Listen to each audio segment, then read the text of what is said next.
개인회생에서 월 변제금을 얼마를 납부해야 하는가? 이것은 개인회생에서 가장 중요한 항목 중에 하나입니다. 왜 월 변제금이 가장 중요할까요? 물론 개시결정 인가를 받는 것도 너무나 중요합니다. 하지만 인가받은 변제 계획을 제대로 이행하지 못한다면 그동안 준비했던 것들이 모두 물거품으로 돌아가게 됩니다. 개인회생 절차는 36개월 동안 모든 변제금을 다 완납했을 때야 비로소 빚을 탕감받기 때문입니다. 이렇게 변제금을 완납하지 못하고 절차를 중간에 폐지하는 경우가 실제로 매우 많이 발생합니다. 그럼 개인회생 제도에서 월 변제금 산정에 있어 중요하게 생각하는 원칙 두 가지가 있는데요.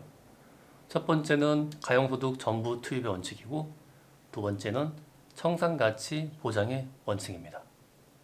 이 두 가지 원칙을 이해하면 개인회생에 있어 납부해야 할 월 변제금이 얼마인지를 산출할 수 있습니다.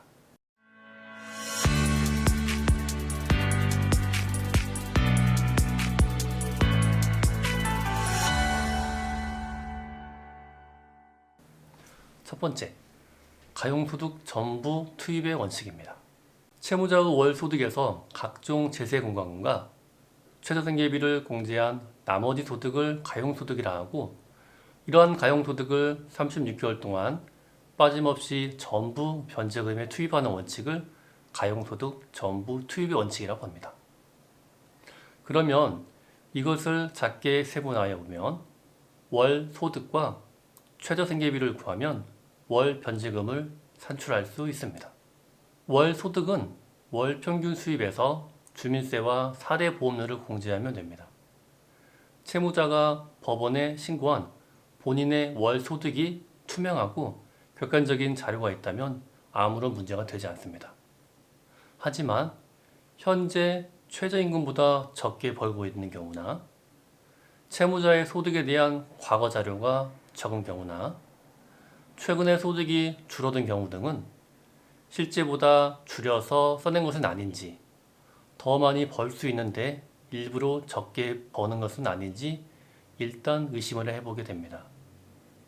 이런 경우에 법원에서는 월 변제금을 더 올리라거나 변제 기간을 더 늘리라는 보전 공고를 요구합니다. 월 평균 수입을 얼마로 벌 것인가가 개인회생 심사 과정에서 가장 중요한 쟁점입니다. 개인회생 제도는 월 소득에서 최저생계비를 제외한 금액을 36개월 동안 성실하게 납부해야 최종 면책이 되어 빚을 탕감받을 수 있는 제도이기 때문입니다. 최저생계비는 인간다운 삶을 누리기 위한 필요한 소득으로 2022년 기준 중위소득 1인 가구는 116만원, 2인 가구는 196만원, 3인 가구는 251만원입니다. 생계비는 본인을 포함한 부양가족 수에 따라서 정해집니다. 따라서 생계비를 올리려면 부양가족 수를 많이 인정받아야 월 변제금이 줄어듭니다. 즉, 월 소득에서 채무자 및 부양가족의 최저생계비를 뺀 나머지 가용소득을 변제금으로 산정합니다. 그런데 법원은 부양가족 수를 인정하는데 매우 엄격합니다. 여기서 부양가족은 주민등록상 상당기간 동거하면서 생계를 같이 하거나 19세 미만 및 60세 이상의 직계 존속, 직계 비속, 형제자매가 포함이 됩니다. 신청인이 기혼인 경우에 배우자는 소득이 없더라도 부양가족으로 인정해주지 않습니다. 다만 배우자가 일할 능력이 없는 경우, 즉 장애 등이 있는 경우에는 부양가족으로서 인정받을 수 있습니다. 신청인이 미혼인 경우에 만 60세 이상인 부모님을 부양가족으로 인정받으려면 부모님 중 한 분이라도 소득이 있으면 안 됩니다. 또한 소득이 없더라도 재산이 많으면 역시 부양가족으로 인정해주지 않습니다. 자녀의 경우에는 만 19세 미만인 미성년자만 부양가족으로 인정받을 수 있습니다. 또 한 가지 특별한 사정이 있는 경우에 추가 생계비로 인정받을 수 있습니다. 그 예로서는 첫 번째는 주거비로서 수도권의 경우 월세가 다른 지방에 비해서 높기 때문에 최저생계비만으로 충당하기는 쉽지 않습니다. 그래서 월세를 지출하고 있는 경우에는 월세 중 일부를 추가 생계비로 인정받을 수 있습니다. 두 번째는 치료비입니다. 본인이나 배우자, 자녀, 부모님의 병원비, 치료비를 추가 생계비로 인정받으려면 앞으로 계속 치료가 필요하다는 의사의 진단서를 제출해야 합니다. 반대로 최저 생계비가 깎이는 경우도 있습니다. 도박 같은 사행성 행위로 채무가 발생한 경우에는 법원은 보전 공고에서 최저 생계비를 중위소득의 60%보다 낮게 책정하길 권고할 수도 있습니다. 개인회생 제도에서 월 변제금 산정에 있어 중요하게 생각하는 두 번째 원칙은 청산가치 보장의 원칙입니다.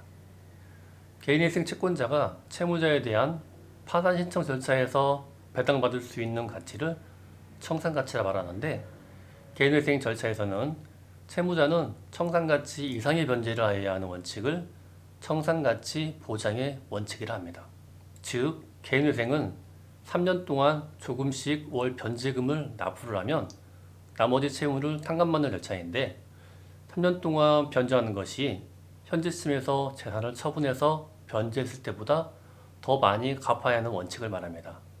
따라서 채무자가 개인회생으로 3년 동안 변제하는 총 금액이 청산가치보다 적으면 청산가치 보장을 위해서 변제 기간을 더 늘려야 하는 것입니다.